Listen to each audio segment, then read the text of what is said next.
Think we're good to good to go. Good afternoon, everyone. Hope that your Tuesday is going well. Terry and their fast, man. Terry and their fast. Complimenting on the pullover. Got up this morning. It was a little rainy, Alan. In case you didn't notice, all the storms the past couple of days blowing through West Tennessee here. A little chilly this morning. And I threw this on, and it's warmed up a bit, but the wind's still kicking a little bit. So I figured it'd be a good day to wear a little bit of a pullover, and it just so happens that it has that beautiful orange tee on it. But nonetheless, Alan, it's good to see you this afternoon. How you doing, my friend? Oh, doing good. Yeah, I was enjoying it. If it wasn't so rainy, we'd be out walking or doing something, but we might do that here later. Looking forward to a nice week this week. It's been too hot already. I'm ready to get back to springtime.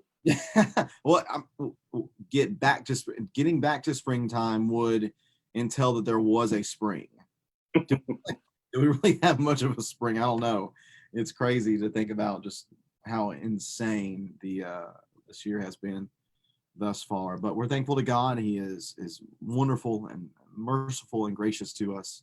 And even in difficult times such as we've been experiencing over the past few months, his blessings are still so evident to us. And one of the greatest blessings we have that you would agree with, Alan, I'm sure, is the blessing to be able to open up his word with others, and to do so even though we are not in bodily form with one another. We can join together on this social media platform of Facebook and use this program of Zoom in order to be together and to look into God's word together. And if you're joining us maybe for the first time, you don't know what we're doing here.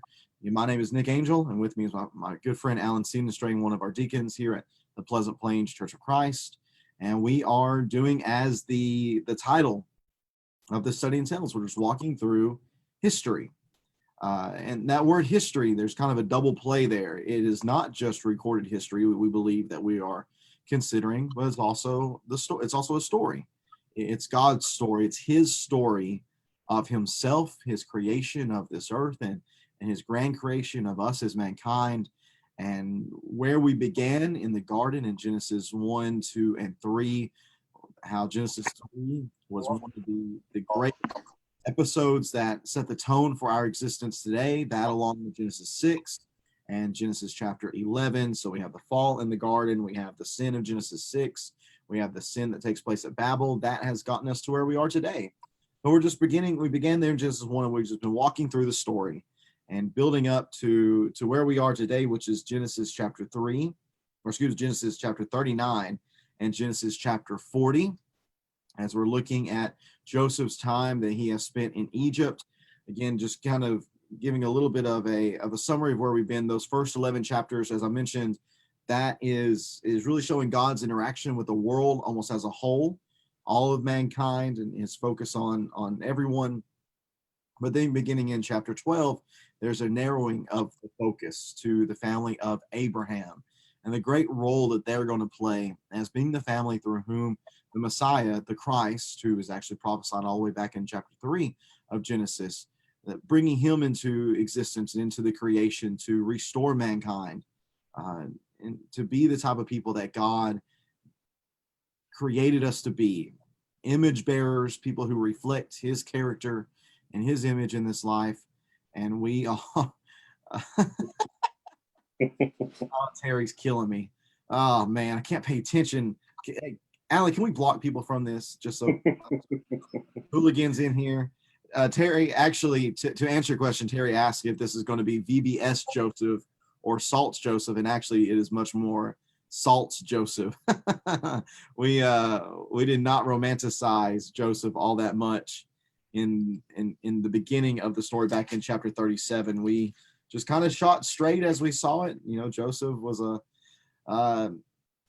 again, the way Jared has it in one of his articles, he said, here's something that's going to surprise you: Joseph's not a hero. And of course, he's referencing back in Genesis 37, where he did not begin as a hero. And then Jared's next on the article is, but he's going to become a hero. And that's what we saw back in 37. But getting back, beginning in chapter 12, there's a focusing on a singular family, Abraham's family. Abraham is focused on a great deal. Isaac's son Joseph, And then now we see the sons of Joseph being the focus here throughout the rest of the book of Genesis. And as we're talking about it, I do want us to really see the story not as Joseph's story per se, though Joseph is an important character, and though he is really the conduit through which the messianic line is going to be carried out in Judah and his family. He's really not the focus. It's the sons as a whole and how they're all working together to bring about the promise that was first given to Abraham back in Genesis chapter 12. Before Terry gets me even more messed up, Alan, do you have anything you want to add just to kind of catch people up to where we are here? And maybe set up for us 37, 38, leading into 39? Yeah, I was going to say, compared to Joseph, compared to Judah in chapter 38 is definitely a bit of a step up. We see Joseph get started in chapter 37, and we're introduced to him. He's a 17-year-old boy. He's the favorite of his father. He receives this cloak that seems to represent not just his favoritism with his father, but just his status among the brothers. And remember, he's got 10 older brothers. He's the youngest up until his other brother Benjamin. He's the youngest of them. So for him to be the ruler over him, obviously, if anyone that's had brothers or sisters, if you're the oldest, then you know that doesn't really work out very well if the youngest is put in charge or something like that. So obviously things go pretty bad pretty quickly. We see the character of the brothers and just their treatment of him, their hatred of him, and we did talk about how Joseph he's not without fault in that chapter as well. He definitely shows his age, I think, just in the way some of the things that he does and says, just not very wise yet. But we'll see definitely a different Joseph here, a much better version of him in this coming chapter. And we talked last week about in chapter 38 the brother Judah, and it seems kind of like almost a tangent to talk about him. But I think what we're seeing is these two brothers playing off each other. These are going to be the two brothers that lead the family in a sense going forward. And these are going to be the two leading tribes really throughout the rest of history. Judah being the most important, just for the fact that it's through them, through Judah, the tribe of Judah, the kings will come, David, Solomon, and the following kings. And then of course, leading through that, we have Christ coming through Judah. So it makes sense that these two brothers are going to be playing the most important role in this narrative. And I think they're going to play off each other. We saw how wicked and so many flaws and terrible things that happened in chapter 38. Well, now that is going to highlight the righteousness of Joseph and the decisions that he makes here in chapter 39 and forward. Right. And you talk about the playing off of one another that we see. What we're going to see is a number of parallels between Judah in 38 and Joseph in 39. We actually talked about that and last Friday as we looked through the story of Judah, specifically whenever it comes to sexual temptation. That's what we're going to consider this afternoon. Alan, let's read through the text together, and then we will we'll read the first 9 verses together. We'll dissect a little bit, and then we'll finish out the text here in 39, the moving of 40. I'm in Genesis chapter 39 and verse number 1. If you'd like to pull out a Bible and join along with us, please feel free to do so. We encourage that, in fact. But if you don't have a Bible handy, I have the text here on the screen, and you are more than welcome to join along with us as we read together, reading Genesis chapter 39, beginning verse 1 from the Christian Standard Bible. The text tells us, actually, before we do that, if you do have your Bible, hop back to chapter 37. Notice at the end of chapter 37 and verse 36, meanwhile, this is while the sons have brought the cloak, the favorite cloak of Joseph, to their father, and he is mourning for him. The text says, meanwhile, the Midianites sold Joseph in Egypt to Potiphar, an officer of Pharaoh and the captain of the guards. Then there's this interlude that tells the story of Judah and his interaction with Tamar. And then the story of Joseph picks up again in chapter 39 and verse 1, where we see on the screen, now Joseph had been taken to Egypt, an Egyptian named Potiphar, an officer of Pharaoh, and the captain of the guards bought him from the Ishmaelites. There is just a retelling, catching you back up to speed about where the story is from chapter 37 to verse 36. What we read, continuing with Joseph, is that the Lord was with him, and he became a successful man, serving in the household of his Egyptian master. When the master saw that the Lord was with him and that the Lord made everything he did successful, Joseph found favor with his master and became his personal attendant. Potiphar also put him in charge of his household and placed all that he owned under his authority. And from the time that he put him in charge of his household and of all that he owned, the Lord blessed the Egyptian's house because of Joseph. The Lord's blessing was on all that he owned, in his house and in his fields. He left all that he owned under Joseph's authority. He did not concern himself with anything except the food he ate. Now Joseph, the text tells us, was well built and handsome. And after some time, his master's wife looked longingly at Joseph and said, "Sleep with me." But he refused. "Look," he said to his master's wife, Mrs. Potiphar will call her, "with me, here my master does not concern himself with anything in his house, and he has put all that he owns under my authority. No one in this house is greater than I am. He has withheld nothing from me except you, because you are his wife. So how could I do this immense evil, and how could I sin against God?" You know, Alan, in regards to, if you're just thinking of a story, someone being ripped away from their family by jealous brothers who hate him, and they're sent off to a faraway land where the language is different and the culture is different, where everything is different. For Joseph to land in this position, in this particular man's house, and for him to rise to such prominence within this man's house, somebody would think, well, that's not possible. And yet, as we look at this narrative in Genesis, it is not only possible, but it is reality. And it is a reality because of what we see in verse number 2. Key phrase here, not just in this text, but in this entire portion of the narrative: the Lord was with Joseph. Alan, as we're looking at this text, what are some of the themes that pop out to us in this text, and specifically, what are maybe some echoes that we see in the latter portion of the text whenever it comes to the temptation that is presented before Joseph through Mrs. Potiphar? Well, the first is going to be looking back to the previous chapter, verse 38, or chapter 38. I mean, I think that's why these two chapters are next to each other, because you have some kind of sexual temptation here. For Judah, it would have been, his time, his wife had just died, and he goes into what he thinks is just a random prostitute. Well, here, I mean, similar thing kind of happening. I mean, Joseph has this opportunity to sleep with this woman, but the reactions and the decisions of the two are completely different. Judah goes in, and that's the rest of the story. Of course, Joseph here is going to refuse. And we were talking earlier, some of the even farther back parallels go back all the way to the Garden of Eden. I mean, he has this opportunity. He sees who she is and the type of person that she is, and he doesn't take. He's been given this entire household, basically. I think there was nothing left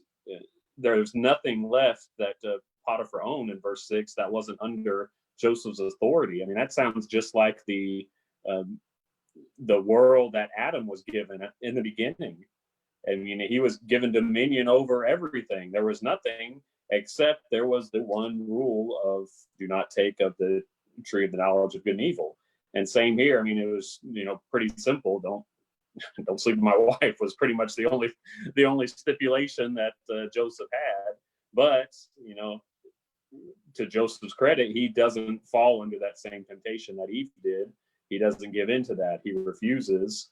And his statement in in verse 8 and 9 just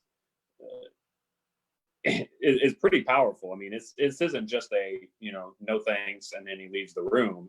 I mean, he thoughtfully and thoroughly explains exactly why he is not going to do that. And not only would that go against his master and the trust that he's placed in Joseph, but I mean, he sees it for what it is. That would be an evil that would go against God. How could he sin against God in that way?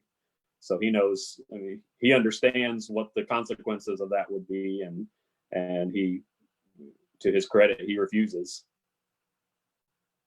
One of the things that stands out to me as being so impressive about this situation is, more than likely, I think this is a fair assumption. Of course, assuming can get us in trouble. I believe this is a fair assumption that Joseph was probably the only person in Egypt who had a faith in the God of Abraham, Isaac, and his father Jacob. And if that is the case, then who is there to hold him accountable in this situation from a faith perspective but himself? Seemingly no one. And in this situation where he has really the only fear that he might have in the situation is being caught by Potiphar, and that, of course, not ending well for him. But apart from that, he easily could have looked at the situation and said, listen, I can have my cake and eat it too. I can not only have the power and the authority in this house, but I can also have the woman of this house. And no doubt he could have been sneaky with it and been very secretive if he wanted to engage in that affair. But he was a man of integrity. And that's really what stands out to me in this text is integrity and loyalty. I think loyalty is one of the greatest attributes that we probably see from Joseph throughout this narrative. And it's you can look at different brothers that of Joseph's and maybe give different ones maybe a single word that really defines their character and who they were as a person. And for Joseph, that probably would be loyalty. If we go back to chapter 37, his father asked him to go on this dangerous mission, to go and to check in on his brothers to make sure that they're doing what they ought to do. What did he do? He was loyal. He went and did it. He followed what his father asked him to do. We see here within this new place of Egypt that the father figure here would be Potiphar. And Potiphar gives him this authority, and he does everything right with it, even to the point where there's a temptation presented before him, and he doesn't overstep that bounds. You bring up the Garden of Eden parallels, Alan, and just think about the language from the garden to what we see here within the text. Think about how God not only created us, but the authority that he gave us. He told Adam and Eve that you have been created in my image, that you are to have dominion over this world, to have dominion not only over the ground, to cultivate it and to till it and to keep it, to draw produce from it, but you also have that dominion over the animals that we as humans, Adam and Eve, they had authority in the garden. Here's the same authority. Yet the one thing, just in the garden, that one thing that you can do, the tree, there's the one thing he can have here, the woman. Whereas Adam and Eve did not have this consideration. How can I do this evil and sin against God? We see Joseph doing one better here within the situation. I think that's extremely powerful to see the integrity and the loyalty that he shows, and the fact that he does so in another exalted position. Basically anywhere we find Joseph in this story, not only what we see in chapter 37, where he is the favorite son, where though he is not the firstborn son, he has all the firstborn son privileges, where we find him here in Egypt in chapter 39, he's not an Egyptian, he's a foreigner, yet we find him in a great position. We're going to get later on, whenever he's in the prison, he's not, again, he's a foreigner in prison, and he's in prison too, yet he finds himself landing on his feet. In these different positions, we see him doing well with it, especially once we get past 37. 37 we talk about Joseph and maybe see negatives where we don't always shoot straight with Joseph because we know where he goes. We kind of want to read goodness into him even before that is the case. But once we get here to chapter 39, he does a great job, and God is faithful to him. And here we see him being faithful to God. And you would hope that as we go through this text, if we were reading this the first time, we see his integrity. You think, maybe Miss Potiphar is going to be respectful of that integrity. Maybe she's going to say, you know what? This is a good man. He obviously is a loyal man. All right. He refused me. I'm done. But unfortunately, if we keep reading on through beginning chapter verse 10 again, we don't see that being the case. You have something you want to add, Alan? I did want to notice too, like all of this is happening that he's talking about when he's talking about God and how could I sin against God.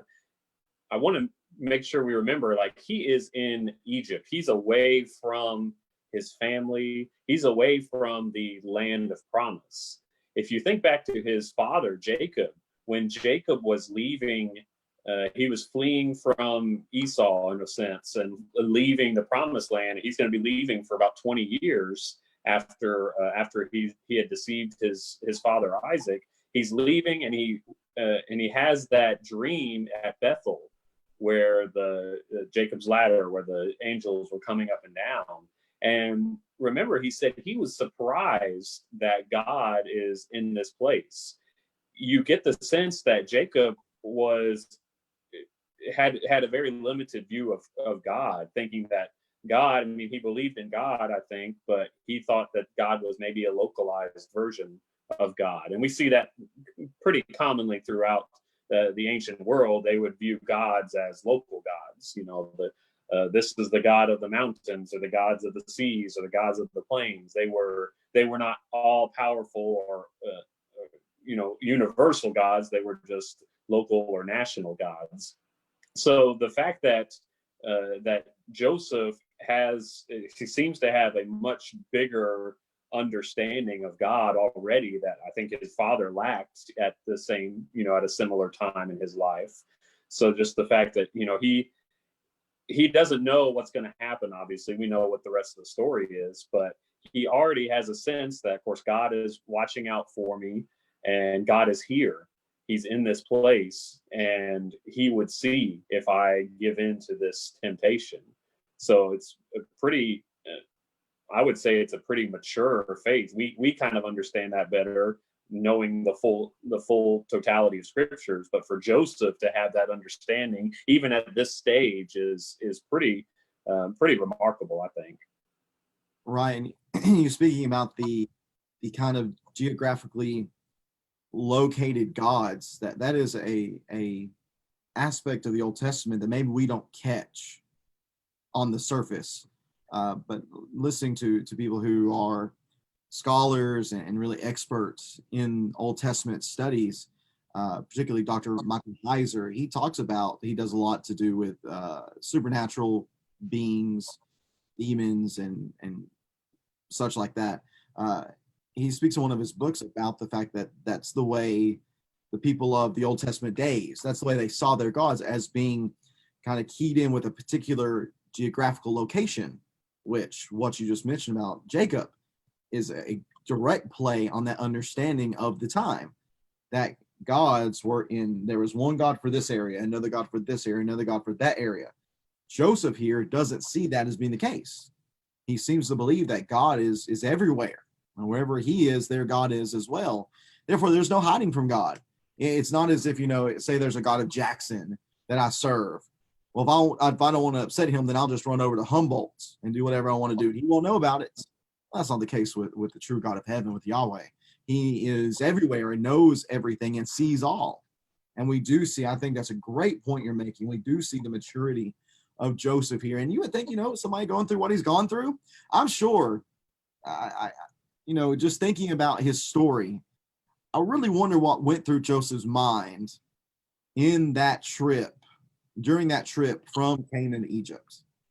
I wonder if in that situation, as he's probably sitting in a cart or something, maybe even walking, and he's making that long journey. He's wondering, how did I get here? Why? Why did my brothers hate me to the extent that they would do this? Maybe he came to some realization that he had some maturing to do, and he needed to be better. And of course, God obviously seems to be pleased with Joseph to some degree, the fact that he blesses him so much. Granted, as you mentioned, we kind of can see the bigger picture of this story and see that God is using Joseph here in Egypt to bring about the keeping of the Abrahamic lineage through Judah. But nonetheless, I think those are great points made about Joseph and kind of comparing him to where his father was, and maybe a similar moment in their lives. But now as we pick up in verse number 10, remember we finished with this effort at seduction that Mrs. Potiphar is looking longingly at Joseph. Sleep with me, she says, verse number 7. He refuses and makes this, as you mentioned, and I concur, a powerful statement. How can I do this immense evil, and how could I sin against God? That's a powerful statement made here by Joseph. And verse number 10 says, although she spoke to Joseph day after day. So this was not just a one-time proposition. It wasn't a, hey, let me give it a try. If he refuses, I'll back off. Nope, she didn't respect his integrity. She did not respect his loyalty. Instead, day after day she asked, and yet day after day he refused to go to bed with her, verse number 10. And yet one day, verse number 11, when he went into the house to do his work, and none of the household servants were there, she grabbed him by his garment and said, sleep with me. But leaving his garment in her hand, he escaped and ran outside. When she saw that he had left his garment with her and had run outside, she called her household servants. Look, she said to them, my husband brought a Hebrew man to make a fool of us. He came to me so that he could sleep with me, and I screamed as loud as I could. And when he heard me screaming for help, he left his garment beside me and ran outside. Verse 16, she put Joseph's garment beside her until his master came home, and she told him the same story. The Hebrew slave you brought to us came to make a fool of me. But when I screamed for help, he left his garment beside me and ran outside. When his master heard the story, his wife told him, these are the things your slave did to me. He was furious, and he had him, being Joseph, thrown into prison where the king's prisoners were confined. So Joseph was there in prison. Tell you, Joseph, he just ends up finding himself in a hole. No matter where he goes, he finds himself in a hole. Alan, what do you make of the way, or at least this section here, 10 to 15, or maybe 10 to 18, there are some more echoes, some more themes and echoes that we see from previous sections of Genesis. What do you want to bring to the audience's attention concerning those connections we find here to previous events in the story? The first one, I think, to me, the one that comes out is we have Joseph and his garment again. Clearly, his clothing, his garment, has popped up way more often than you would expect an article of clothing too at this point.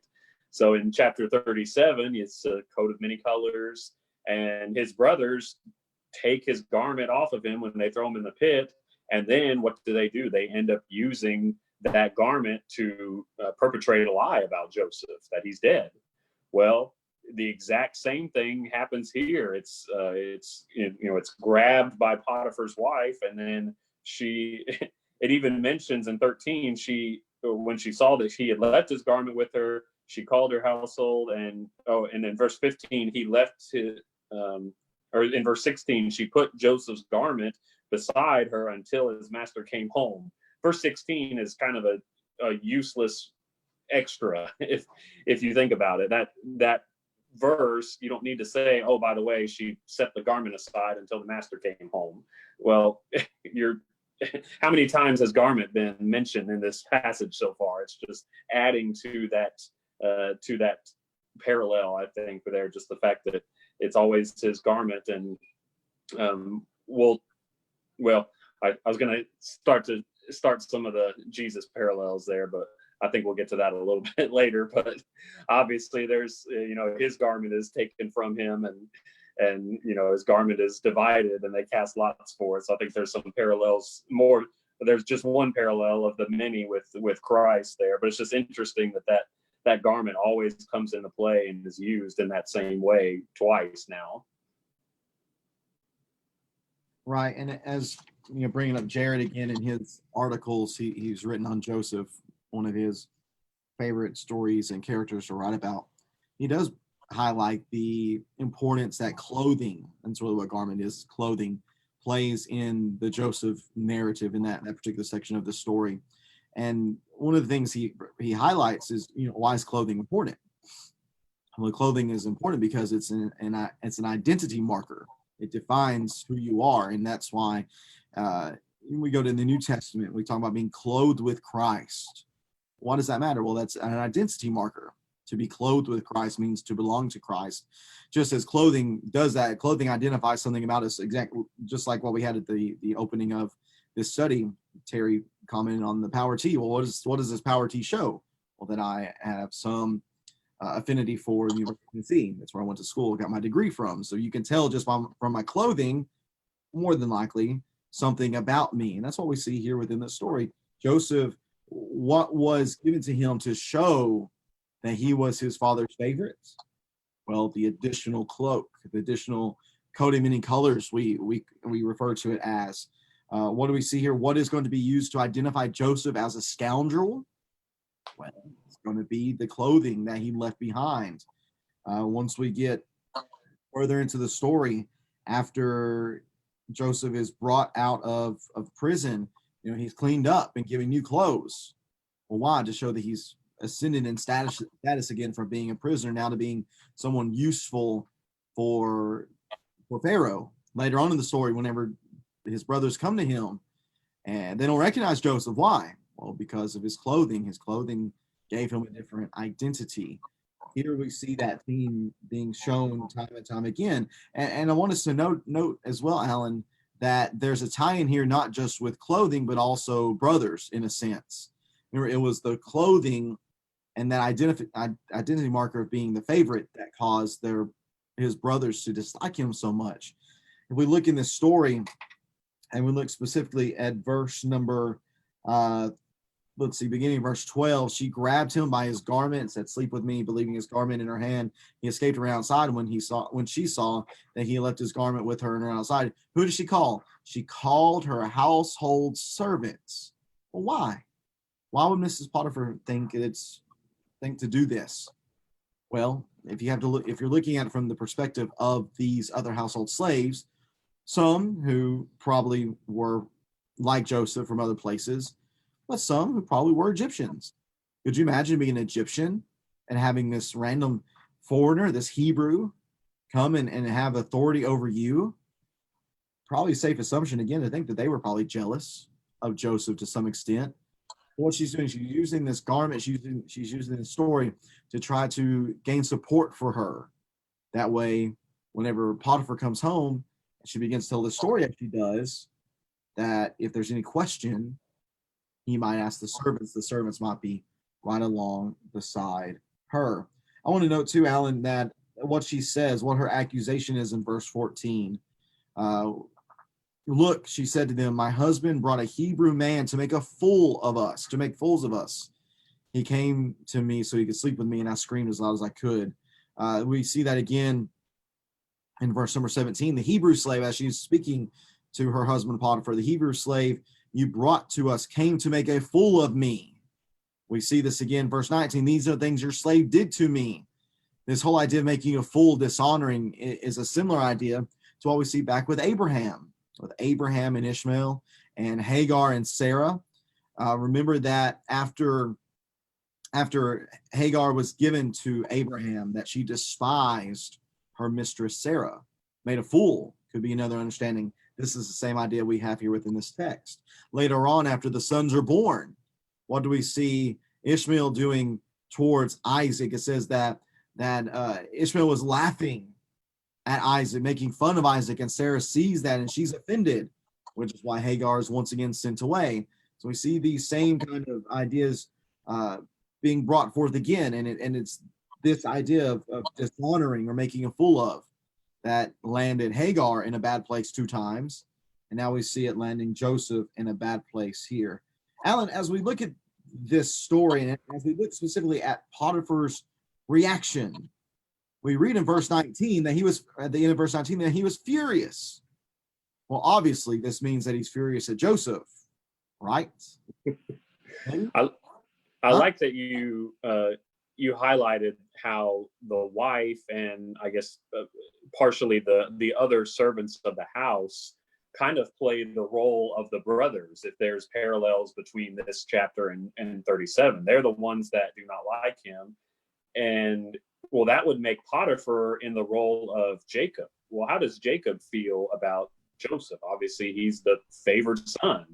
And Potiphar, this is his favorite servant. I mean, he makes Joseph number 2 in his old house. He trusts him with his entire household. Obviously, they have a close relationship. So you mentioned in verse 19, when Potiphar hears the story, it says he's furious, but it never clarifies exactly who he's furious at.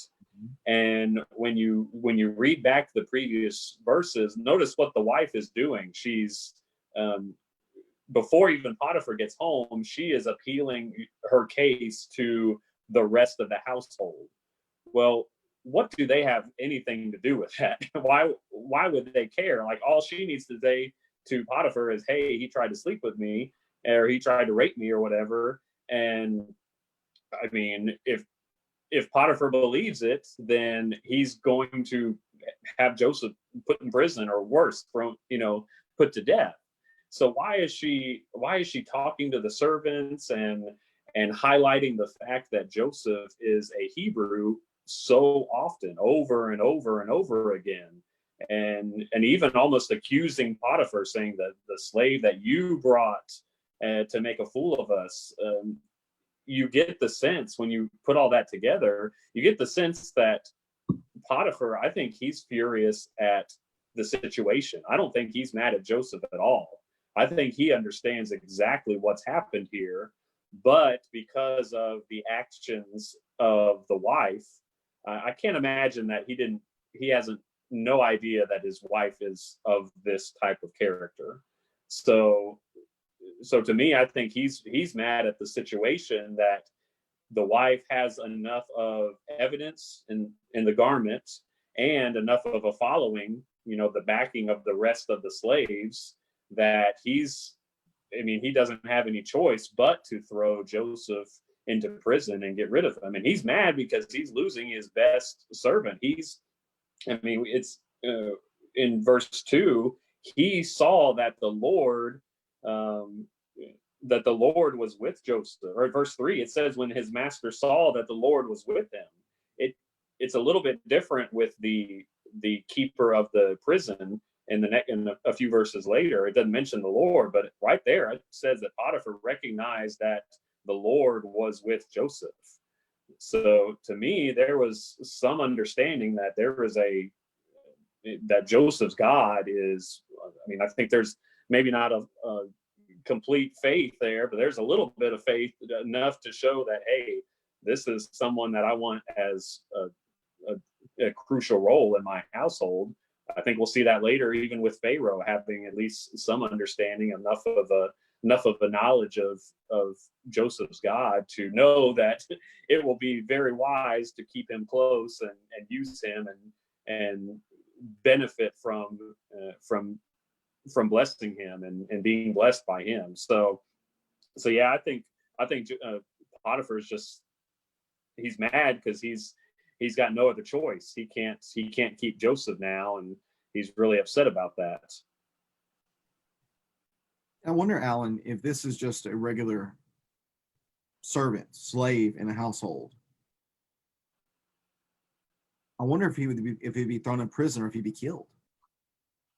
I wonder about that, because you would think if it's just a slave, just a servant, then for a man and his wife to be dishonored in this way, I would say it's probably something worthy of death.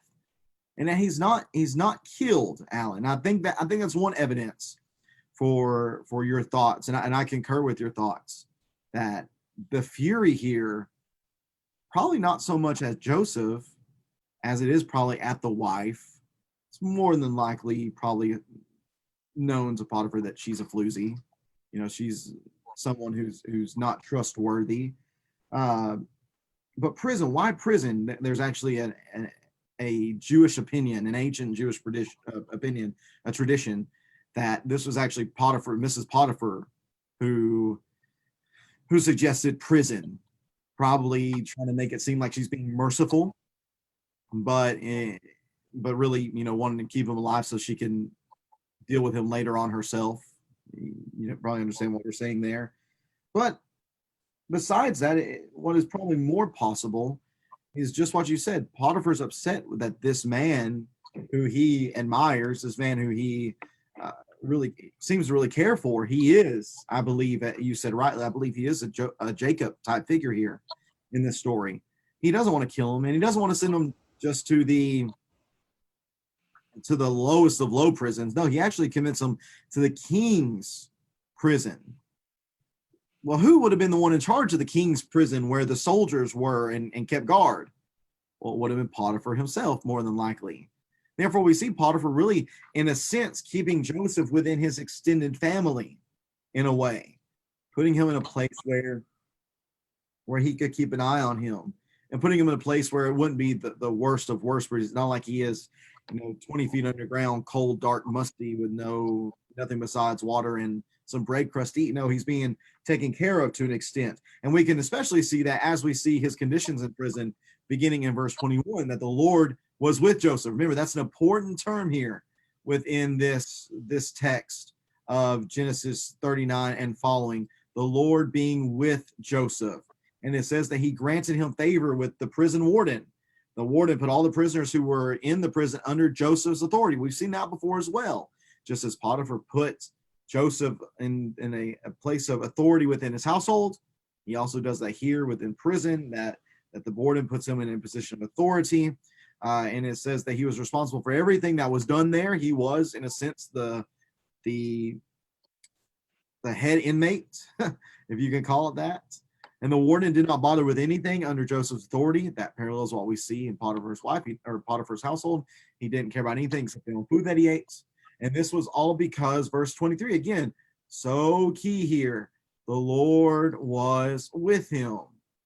The Lord was with him, and the Lord made everything that he did successful. Alan, there's parallels here, verses 2 through 6 and 21 through 23. If you're doing any Bible marking, you want to write in just some connections there. 2 through 6 and 21 through 23 are extremely similar texts that show that though Joseph is in we'll call it a not so great position, he's a slave, he's a foreigner slave in a foreign land, and now he is a foreigner prisoner in a foreign land.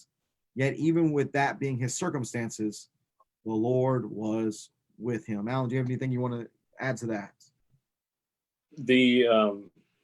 It's interesting to note, now we have two different Egyptians. We've got Potiphar and then the prison warden as well, that recognize that the Lord is with Joseph in some way. We've seen that a little bit throughout the text, especially with Abraham. Abraham seemed to have, in periodically, he would have friends or neighbors that would be closely associated with him. I think of Abraham when he had to rescue Lot. Well, he didn't go alone. He actually had a few other men with him from the area, other warlords or whatever you want to call them, other leaders in that area that were close friends with his. And these were not relatives at all. These were just men that recognized that there was something about Abraham, that the Lord was with him. He was constantly blessed. And we'll see even farther along kings like Abimelech and others throughout the text, that they have soft enough hearts to recognize when someone is being blessed by God, and they desire to be close to that. They want to ally themselves with Abraham or with Isaac or Jacob or whoever, or have them have the key role in their household, like Potiphar, or like the prisoner here, or later on with like Pharaoh. He recognizes that that the Lord is with Joseph. So what does he do? He elevates him to second in command of all of Egypt. So there are, even though these men, I mean, I'm sure they had very little understanding of the God of the Bible that we worship and we know, just with their limited knowledge, they they can at least see results and see that these people that God is blessing, they want to be a part of that. And I think that goes back to the blessings to each of these patriarchs, and starting with Abraham. Those that bless you will be blessed, those that curse you will be cursed. If bad things, if you curse one of these people that God is blessing, or if you treat them poorly, in the case like Laban does or like Esau does, then you will be cursed, or bad things happen. If you bless them, if you treat them kindly, make treaties, you closely associate with yourselves with them, then you will be blessed. And that's just a theme that will continue later on when Moses is leaving through the Red Sea, and they're walking and wandering through the wilderness. Those that tried to attack them were like the Amalekites. Well, they're eventually going to get pretty much destroyed. And those that associated with them, like the Midianites, were blessed. So throughout the whole Bible, I mean, if you aren't a part of God's people, then at the very least you want to be close with them. You want to treat them kindly, and because of that, you will be blessed. And fortunately for us now, there's not a God's people and Gentiles, I guess would be the proper term, that can never be part of God's people. We can all be part of that blessed family through Christ, which extends throughout the whole universe, the whole world, and not just to the family of Abraham as it does at this point in history. Right. And whenever you look at the fact that Joseph is being blessed so abundantly, this shouldn't be used as some sort of evidence for health and wealth type of gospel teaching. And see, if you do what's right, then God's going to bless you and he's going to do all these great things for you. We have to keep in mind, why is this happening? Why is it that God in Potiphar's house for Joseph is blessing him? Why is this the case? Why is it that when he is thrown into prison, that the Lord is with him again? Why is it that later on he is going to have the opportunity to interpret the two dreams of the individuals in the prison? Why is it that he's going to be able to interpret the two visions of Pharaoh? Why is it he's going to be exalted? Well, all of this is to bring about a purpose. And that purpose is God's purpose, to preserve the lineage, to preserve the line of God's people so that the Christ could come through it. Remember, going back to Genesis chapter 12, and those first few verses, the promise was made to Abraham. He said, I'm going to make you a great nation. I'm going to give them a great land.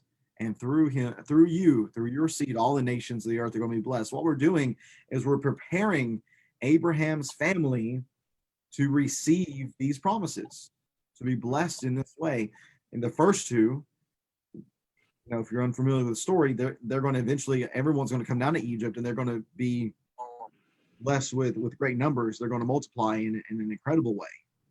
Then they're going to exit Egypt, and they're going to go into Canaan, and they're going to take that land, and they're going to live there, and they're going to thrive there for a time, and eventually in that land Jesus is going to come. So keep that in mind as we're going through this text, and as we see Joseph maybe having some lows, some difficult times, realize that those difficult times are giving an opportunity for another moment of exaltation, which is what we're going to see. Well, one of the themes we see here in Joseph's story is he ends up in pits, but he always eventually finds himself coming out. And he doesn't just find himself coming out onto solid ground, to flat ground, but actually he has a knack for coming out of the pit and rising up to a greater position. Alan, we are already at 3:55. Do you want to go ahead and get into chapter 40? Do you want to just do 40 and 41 together on Friday? What you think? Yeah, I say we wait on those. We- I wanted to highlight too. Please.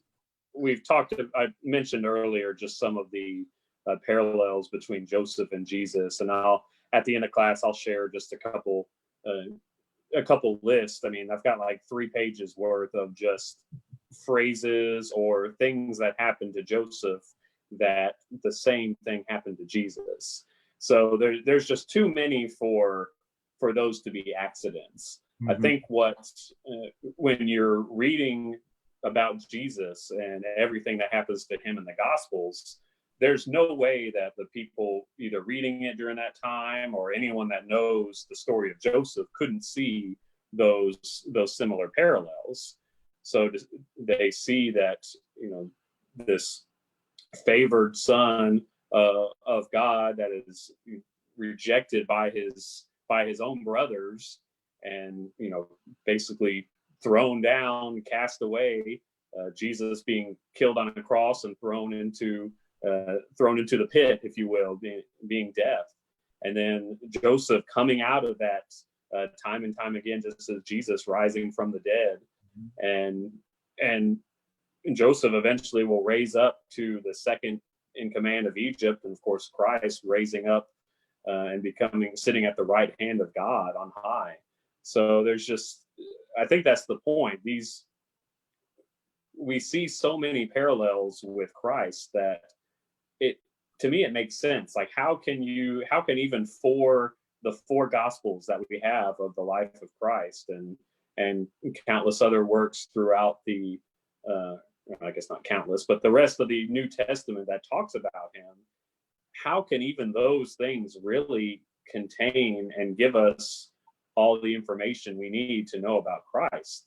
I think they can't. And that's why we have the Old Testament, and that's why even parts of the Old Testament and characters point toward Christ, because obviously, Joseph and Jesus, they're similar, but they're vastly different. One is much higher and greater than the other. As awesome as Joseph is for refusing this opportunity to sin in chapter 39, he's got his flaws. We saw in chapter 37. He's not perfect. Even later on, we'll see some other issues with Joseph, but Jesus is perfect, and he also has similarities with Joseph, and he's got similarities with Isaac and with Abraham and with Adam, with Abel, with Enoch. All of these, all of their best characteristics are, you put them all together, and that's still just a piece of the picture that is Christ,